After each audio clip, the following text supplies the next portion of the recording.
Hi, എല്ലാവർക്കും ഇന്ന് കുറച്ച് അടിപൊളി സംഭവങ്ങൾ കാണിച്ചു തരാം. ക്യോത്തോ യോദോബാഷി എന്ന് പറയുന്ന വലിയൊരു ഡിപ്പാർട്ട്മെൻറ്റ് സ്റ്റോറാണ്. ഇവിടെ ഒരുപാട് ഐറ്റംസ് എല്ലാം കിട്ടുന്ന വലിയൊരു സ്റ്റോറാണ്. അതിൻ്റെ എൻട്രൻസിൽ ലെഫ്റ്റ് സൈഡിലായിട്ട് ആദ്യമായിട്ട് തന്നെ നമ്മൾക്ക് കാണാൻ പോകുന്ന ഒരു കറൻസി എക്സ്ചേഞ്ചാണ്. ഈ കറൻസി എക്സ്ചേഞ്ചിൽ നമ്മളുടെ നാട്ടിലെ ക്യാഷോ അല്ലെങ്കിൽ ഡോളേഴ്സോ ഏത് നാട്ടിലെ ക്യാഷ് വേണമെങ്കിലും നമുക്കിവിടെ മാറ്റിയെടുക്കാം. ഓട്ടോമാറ്റിക് മെഷീനാണ്. നമ്മൾക്ക് ഏത് രാജ്യത്തിൻ്റെ ക്യാഷാണോ ഉള്ളത് അതിൻ്റെ എല്ലാത്തിൻ്റെയും റേറ്റും കാര്യങ്ങളെല്ലാം ഇതിൽ ഡിസ്പ്ലേ വെച്ചിട്ടുണ്ട്. നമ്മളുടെ കയ്യിലുള്ള ക്യാഷ് ഇതിലേക്ക് ഇൻസേർട്ട് ചെയ്തതിന് ശേഷം നമ്മൾക്ക് ഓട്ടോമാറ്റിക്കായിട്ട് ഇതിന് ജപ്പാനീസ് yen ലഭിക്കും. അതേപോലെ ലെഫ്റ്റ് സൈഡിൽ സിം കാർഡ്. ഇവിടെ നമ്മൾക്ക് യാതൊരുവിധ പ്രൂഫും കാര്യങ്ങളൊന്നുമില്ലാതെ സിം കാർഡുകൾ എടുക്കാം. അത് ഓരോ വാലിഡിറ്റിയും കാര്യങ്ങളും എല്ലാം ഇതിലുണ്ട്. ആവശ്യമുള്ള സിം കാർഡ് അതിൽ പ്രസ് ചെയ്ത് അതിന് വേണ്ട ക്യാഷ് ഇൻസേർട്ട് ചെയ്ത് കഴിഞ്ഞാൽ ആ സിം കാർഡ് ലഭിക്കും. അതിന് തൊട്ടിപ്പുറത്ത് ഫ്രഷ് ഓറഞ്ച് കിട്ടുന്ന ഒരു മെഷീൻ ഉണ്ട്. ഫ്രഷ് ഓറഞ്ച് ജ്യൂസിൻ്റെ ഒരു വീഡിയോ ഞാൻ മുമ്പ് ചെയ്തിരുന്നു. വേണമെങ്കിൽ അതിൻ്റെ ഒരു ലിങ്ക് ഞാൻ ഈ ഡിസ്ക്രിപ്ഷനിൽ കൊടുക്കാം.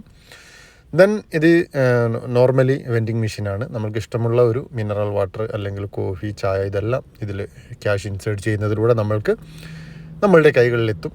ഇത്രയും സാധനങ്ങൾ ഈ ഒരു ചുരുങ്ങിയ സ്ഥലത്ത് സജ്ജീകരിച്ചിരിക്കുന്നുണ്ട്. വളരെ മനോഹരമായ രീതിയിലെല്ലാം കറക്റ്റ് സജ്ജീകരിച്ചിട്ടുണ്ട്. Okay, thank